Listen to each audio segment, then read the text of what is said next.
to transfer music from your phone into the HUAWEI Watch Fit 5 Pro. First of all, what you have to do is just to go for your files like File Manager, Google Files, whatever application you have on your phone.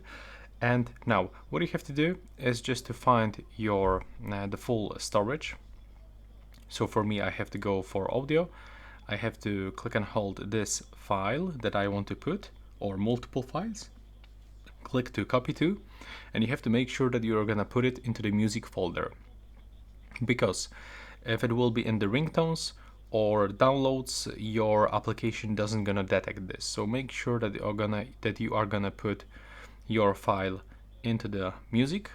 Now open the Huawei Health application, click on devices, select right now your device, go for music, click to manage music, and click add songs. Now you have to just simply search for your songs, click on it, click in the right upper corner and click OK. And now the transfer appears in the background, and you just have to wait for it a little bit until it will be available on your watch.